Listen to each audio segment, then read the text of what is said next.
Sumakayula.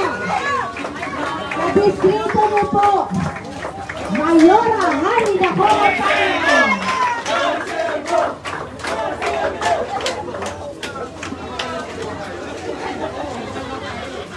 Okay po, Mayora Hani Vice Mayor yun. Nandito na po si Consuelo sa Consuelo.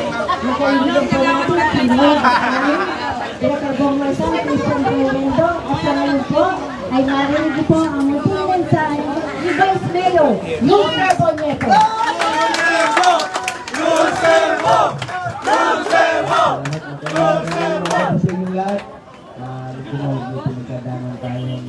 Pagsubok. Pero kaya po natin yan, basta huwag tayong susuko habang may buhay, may pag-asa. At syempre, good morning sa ating mga kasama namin ito, sa ating mga barangay officials, sa Chairman at sa ating mga kagawad, sa tayo president at sa mga tayo mga lupon, at sa ating mga kasamang konsyal at magiging konsyal, at syempre sa ating ina, Mayor Hani Lacuna Pangan. Maraming salamat po. Basta kaya po natin yan.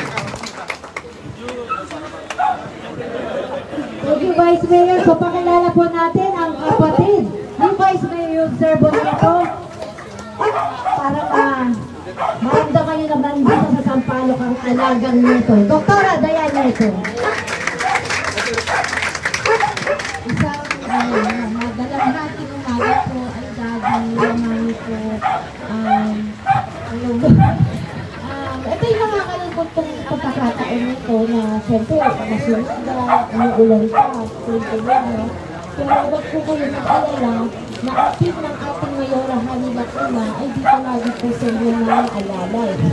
Sama-samahin kayo at sasamahan po namin kayo na babangon ulit po sa ganitong pagkakataon. Di ba nga po katulad po maghahapon, hindi ko rin lang kami kasama natin ang pinakamamahan natin po na Congressman Edward Maceda at kanyang Mrs.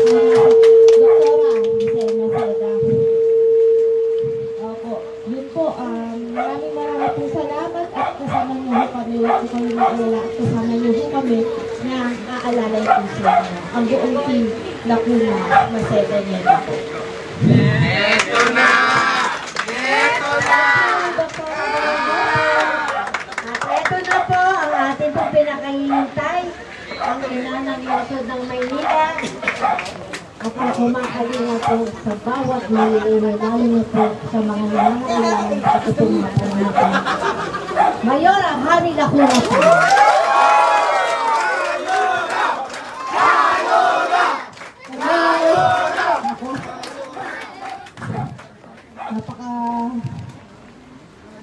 Napakalungkot kasi inuulan na tayo, binabago na tayo, nasunugan pa tayo. Diba? Dalawa ang naiintindihan natin, pero gaya ng sinasabi ko, lahat di ba rin po na mawalan tayo ng gamit, huwag lang po buhay. Yun ang mas importante. Yan ang lagi kong pinagpipilin dahil ang kagamitan napapalitan, ang buhay hindi. Kami naman po sa inyong pamahalaan, lagi niyong kaagapay, lagi po kami nandito para kayo po tulungan, ipagpaumanhin nyo, hindi kami agad nakababa nung isang araw dahil po napakalakas ng bagay. Ayan na naman. Talagang ayaw tayong pagbigyan pero kailangan maituloy na namin ito para makapagsimula na po kayo bumangon muli. Pagsamutan po ninyo ang aming pinakayanan. Sana po kahit papano makatulong kami sa inyong umagang ito. Maraming salamat.